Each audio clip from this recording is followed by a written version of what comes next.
Traffic congestion is a condition in transport that is characterized by slower speeds, longer trip times, and increased vehicular queuing. Traffic congestion on urban road networks has increased substantially since the 1950s. When traffic demand is great enough that the interaction between vehicles slows the traffic stream, this results in congestion.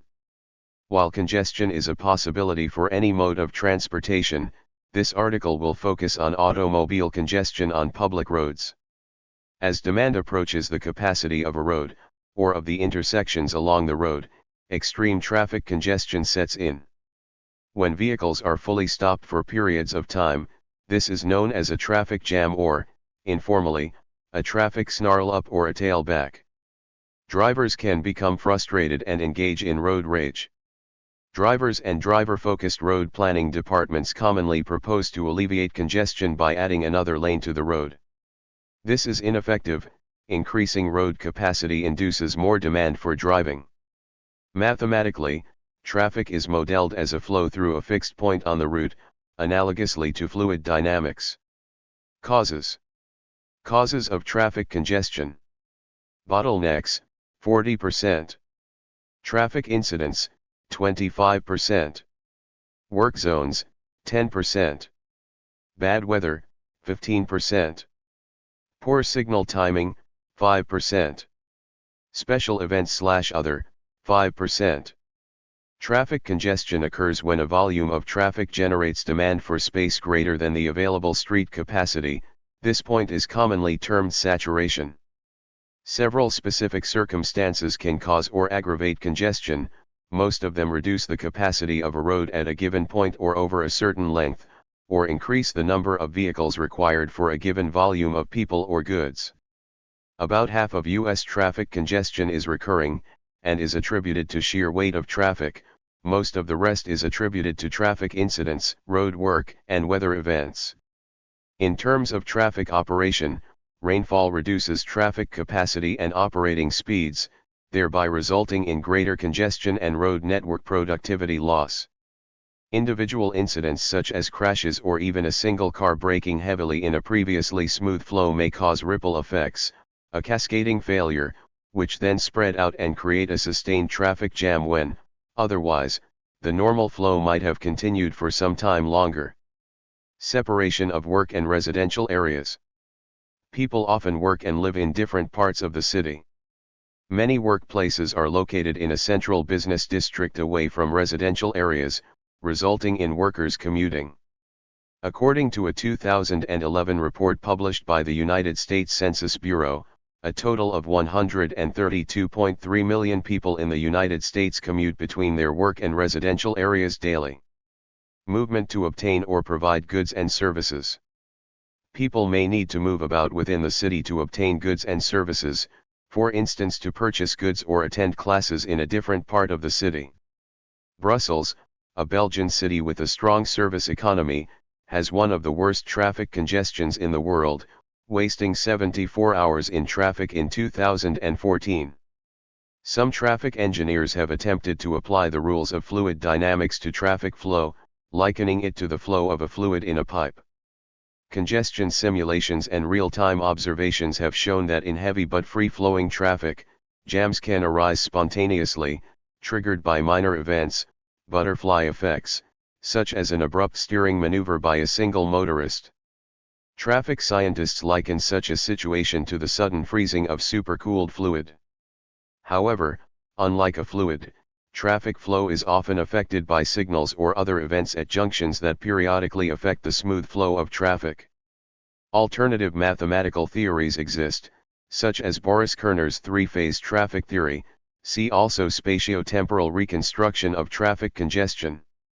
Because of the poor correlation of theoretical models to actual observed traffic flows, transportation planners and highway engineers attempt to forecast traffic flow using empirical models. Their working traffic models typically use a combination of macro-, micro and mesoscopic features, and may add matrix entropy effects, by platooning groups of vehicles and by randomizing the flow patterns within individual segments of the network. These models are then typically calibrated by measuring actual traffic flows on the links in the network, and the baseline flows are adjusted accordingly. A team of MIT mathematicians has developed a model that describes the formation of phantom jams, in which small disturbances, a driver hitting the brake too hard, or getting too close to another car, in heavy traffic can become amplified into a full-blown, self-sustaining traffic jam. Key to the study is the realization that the mathematics of such jams, which the researchers call Jamie tons, are strikingly similar to the equations that describe detonation waves produced by explosions, says Aslan Kasimov, lecturer in MIT's Department of Mathematics. That discovery enabled the team to solve traffic jam equations that were first theorized in the 1950s. Economic theories. Congested roads can be seen as an example of the tragedy of the commons. Because roads in most places are free at the point of usage, there is little financial incentive for drivers not to overuse them, up to the point where traffic collapses into a jam, when demand becomes limited by opportunity cost. Privatization of highways and road pricing have both been proposed as measures that may reduce congestion through economic incentives and disincentives.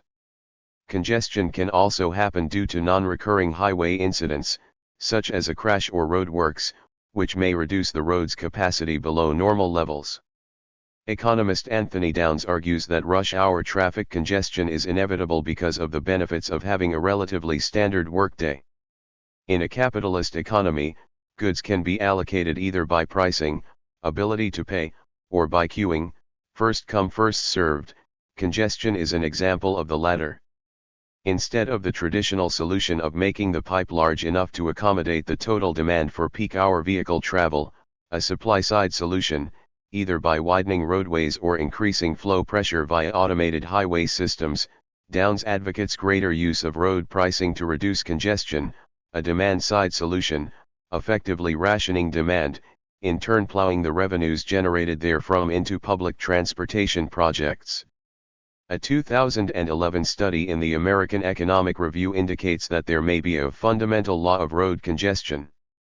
The researchers, from the University of Toronto and the London School of Economics, analyzed data from the U.S. Highway Performance and Monitoring System for 1983, 1993, and 2003, as well as information on population, employment, geography, transit, and political factors. They determined that the number of vehicle kilometers traveled, VKT, increases in direct proportion to the available lane kilometers of roadways. The implication is that building new roads and widening existing ones only results in additional traffic that continues to rise until peak congestion returns to the previous level. Classification. Qualitative classification of traffic is often done in the form of a 6-letter AF level of service, LOS, scale defined in the Highway Capacity Manual, a U.S. document used as a basis for national guidelines, worldwide. These levels are used by transportation engineers as a shorthand and to describe traffic levels to the lay public. While this system generally uses delay as the basis for its measurements, the particular measurements and statistical methods vary depending on the facility being described. For instance, while the percent time spent following a slower moving vehicle figures into the LOS for a rural 2-lane road, the LOS at an urban intersection incorporates such measurements as the number of drivers forced to wait through more than one signal cycle. Traffic congestion occurs in time and space, i.e., it is a spatio-temporal process. Therefore, another classification schema of traffic congestion is associated with some common spatio-temporal features of traffic congestion found in measured traffic data. Common spatio-temporal empirical features of traffic congestion are those features, which are qualitatively the same for different highways in different countries measured during years of traffic observations. Common features of traffic congestion are independent on weather, road conditions, and road infrastructure, vehicular technology, driver characteristics, daytime, etc. Examples of common features of traffic congestion are the features J and S4, respectively, the wide-moving jam and synchronized flow traffic phases found in Kerner's three-phase traffic theory. The common features of traffic congestion can be reconstructed in space and time with the use of the ESDA and photo models. Negative impacts. Traffic congestion has a number of negative effects. Wasting time of motorists and passengers, opportunity cost. As a non-productive activity for most people, congestion reduces regional economic health. Delays, which may result in late arrival for employment, meetings, and education, resulting in lost business, disciplinary action, or other personal losses. Inability to forecast travel time accurately, leading to drivers allocating more time to travel just in case, and less time on productive activities. Wasted fuel, increasing air pollution and carbon dioxide emissions owing to increased idling, acceleration and braking. Wear and tear on vehicles as a result of idling in traffic and frequent acceleration and braking, leading to more frequent repairs and replacements. Stressed and frustrated motorists, encouraging road rage and reduced health of motorists. Emergencies, blocked traffic may interfere with the passage of emergency vehicles traveling to their destinations where they are urgently needed. Spillover effect from congested main arteries to secondary roads and side streets as alternative routes are attempted, rat running, which may affect neighborhood amenity and real estate prices. Higher chance of collisions due to tight spacing and constant stopping and going. Road rage. Road rage is aggressive or angry behavior by a driver of an automobile or other motor vehicle. Such behavior might include rude gestures, verbal insults, deliberately driving in an unsafe or threatening manner, or making threats. Road rage can lead to altercations, assaults, and collisions which result in injuries and even deaths. It can be thought of as an extreme case of aggressive driving.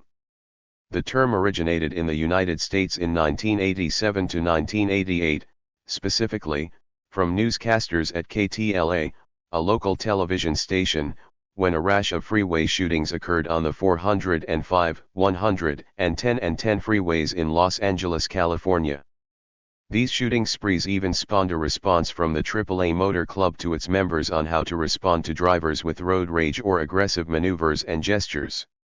Economic loss.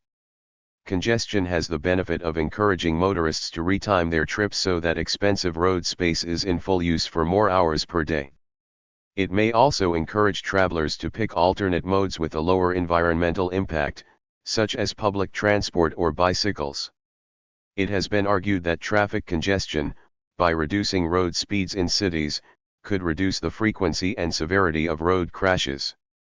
More recent research suggests that a U-curve exists between the number of accidents and the flow of traffic, implying that more accidents happen not only at high congestion levels, but also when there are very few vehicles on the road. Countermeasures. Increasing road capacity is standard response to congestion, perhaps by widening an existing road or adding a new road, bridge, or tunnel. However, this has been shown to result in attracting more traffic, otherwise known as induced demand. The result can be greater congestion on the expanded artery itself or on auxiliary roads. In a similar vein, Brace's paradox shows that adding road capacity might make congestion worse, even if demand does not increase. In his paper, The Law of Peak Hour Expressway Congestion, published in 1962, Anthony Downs formulated this phenomenon as a law: on urban commuter expressways, peak hour traffic congestion rises to meet maximum capacity. Junction improvements. Grade separation, using bridges, or, less often, tunnels, freeing movements from having to stop for other crossing movements. Ramp signaling, drip feeding, merging traffic via traffic signals onto a congested motorway-type roadway. Reducing junctions. Local express lanes, providing through lanes that bypass junction on-ramp and off-ramp zones. Limited access road, roads that limit the type and amounts of driveways along their lengths. Reversible lanes, where certain sections of highway operate in the opposite direction on different times of the day, of the week, to match asymmetric demand. These pose a potential for collisions, if drivers do not notice the change in direction indicators. This may be controlled by variable message signs or by movable physical separation. Separate lanes for specific user groups, usually with the goal of higher people throughput with fewer vehicles. Bus lanes as part of a busway system. Express toll lanes. HOV lanes, for vehicles with at least 3, sometimes at least 2, riders, intended to encourage carpooling. Slugging, impromptu carpooling at HOV access points, on a hitchhiking or payment basis. Market-based carpooling with pre-negotiated financial incentives for the driver. Urban planning and design. City planning and urban design practices can have a huge impact on levels of future traffic congestion, though they are of limited relevance for short-term change. Grid plans including fused grid road network geometry, rather than tree-like network topology which branches into cul-de-sacs, which reduce local traffic, but increase total distances driven and discourage walking by reducing connectivity. This avoids concentration of traffic on a small number of arterial roads and allows more trips to be made without a car. Zoning laws that encourage mixed-use development, which reduces distances between residential, commercial, retail, and recreational destinations and encourage cycling and walking. Cycling modal share is strongly associated with the availability of local cycling infrastructure. 36. Car-free cities, car-light cities, and eco-cities designed to eliminate the need to travel by car for most inhabitants. 37-38. Transit-oriented development are residential and commercial areas designed to maximize access to public transport by providing a transit station or stop, train station, metro station, tram stop, or bus stop. Supply and demand. Congestion can be reduced by either increasing road capacity, supply, or by reducing traffic, demand. Capacity can be increased in a number of ways, but needs to take account of latent demand, otherwise it may be used more strongly than anticipated. Critics of the approach of adding capacity have compared it to fighting obesity by letting out your belt, inducing demand that did not exist before. For example, when new lanes are created, households with a second car that used to be parked most of the time may begin to use the second car for commuting. 39-40 Reducing road capacity has in turn been attacked as removing free choice as well as increasing travel costs and times, placing an especially high burden on the low-income residents who must commute to work. Increased supply can include adding more capacity at bottlenecks, such as by adding more lanes at the expense of hard shoulders or safety zones, or by removing local obstacles like bridge supports and widening tunnels. Adding more capacity over the whole of a route, generally by adding more lanes. Creating new routes. Traffic management improvements, see separate section below. Reduction of demand can include parking restrictions, making motor vehicle use less attractive by increasing the monetary and non-monetary costs of parking, introducing greater competition for limited city or road space. Most transport planning experts agree that free parking distorts the market in favor of car travel, exacerbating congestion. Park and ride facilities allowing parking at a distance and allowing continuation by public transport or ride sharing. Park and ride car parks are commonly found at metro stations, freeway entrances in suburban areas, and at the edge of smaller cities. Reduction of road capacity to force traffic onto other travel modes. Methods include traffic calming and the shared space concept. Road pricing, charging money for access onto a road/specific area at certain times, congestion levels or for certain road users. Cap and trade, in which only licensed cars are allowed on the roads. A limited quota of car licenses are issued each year and traded in a free market fashion. This guarantees that the number of cars does not exceed road capacity while avoiding the negative effects of shortages normally associated with quotas. However, since demand for cars tends to be inelastic, the result are exorbitant purchase prices for the licenses, pricing out the lower levels of society, as seen Singapore's Certificate of Entitlement scheme. Congestion pricing, including congestion zone charges. A certain area, such as the inner part of a congested city, is surrounded with a cordon into which entry with a car requires payment. The cordon may be a physical boundary, i.e., surrounded by toll stations, or it may be virtual, with enforcement being via spot checks or cameras on the entry routes. Major examples are Singapore's electronic road pricing, the London congestion charge system, Stockholm congestion tax. Fixed, the same at all times of day, variable, higher at peak times, or dynamic, higher during actual congestion, toll roads, toll bridges, toll tunnels, and toll lanes. Managed lanes.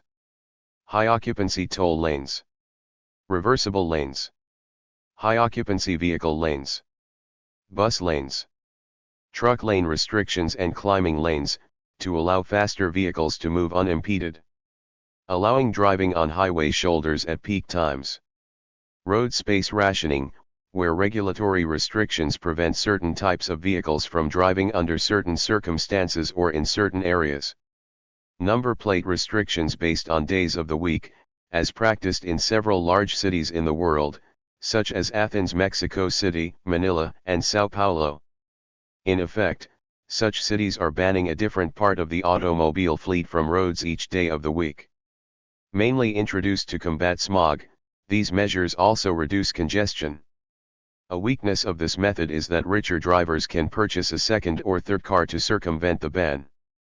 Permits, where only certain types of vehicles, such as residents, are permitted to enter a certain area, and other types, such as through traffic, are banned. For example, Bertrand Delanoë, the mayor of Paris, has proposed to impose a complete ban on motor vehicles in the city's inner districts, with exemptions only for residents, businesses, and the disabled. Policy approaches, which usually attempt to provide either strategic alternatives or which encourage greater usage of existing alternatives through promotion, subsidies, or restrictions. Incentives to use public transport, increasing modal shares.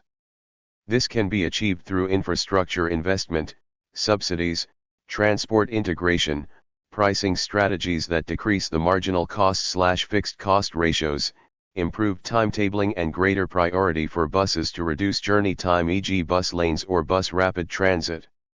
Cycling promotion through legislation, cycle facilities, subsidies, and awareness campaigns. The Netherlands has been pursuing cycle-friendly policies for decades, and around a quarter of their commuting is done by bicycle. Promotion of more flexible workplace practices. For example, a flexible workplaces pilot was undertaken in Brisbane, Australia during 2009 to test the applicability of a voluntary travel behaviour change program to achieve transport system outcomes, particularly as they related to managing congestion, either through mode shift or peak spreading. During the one-month pilot, amongst almost 900 Brisbane CBD workers across 20 private and public sector organisations, shifts of more than 30% out of the morning and afternoon peak travel was recorded. Remote work encouraged through legislation and subsidies. Online shopping promotion, potentially with automated delivery booths helping to solve the last mile problem and reduce shopping trips made by car. Traffic management. Use of so-called intelligent transportation systems, which guide traffic.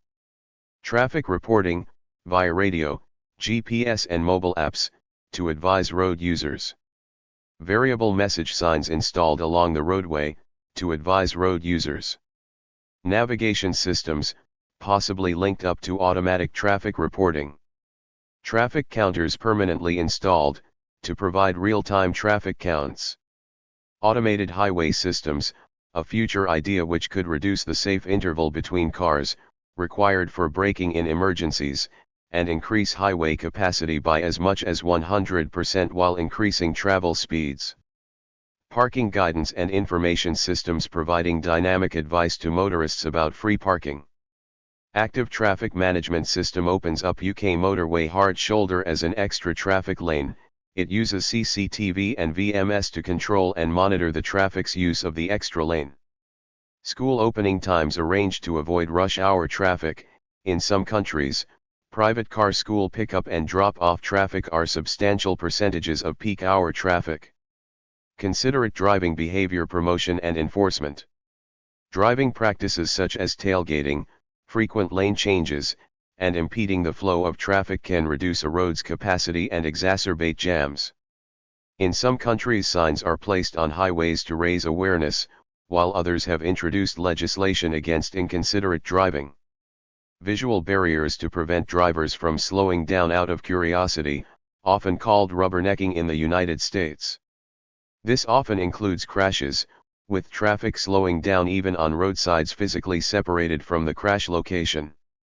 This also tends to occur at construction sites, which is why some countries have introduced rules that motorway construction has to occur behind visual barrier.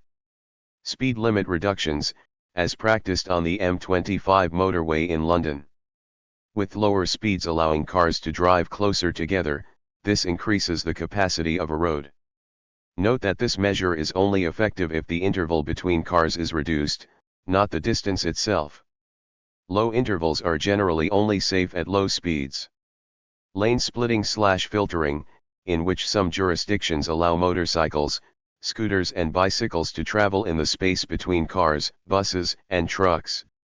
Reduction of road freight, avoiding problems such as double parking with innovative solutions including cargo bicycles and Gothenburg Stadsleverancenz. Reducing the quantity of cars that are on the road, i.e. through proof of parking requirements, circulation plans, corporate car sharing, bans on on-street parking, or by increasing the costs of car ownership. Thank you for watching this video.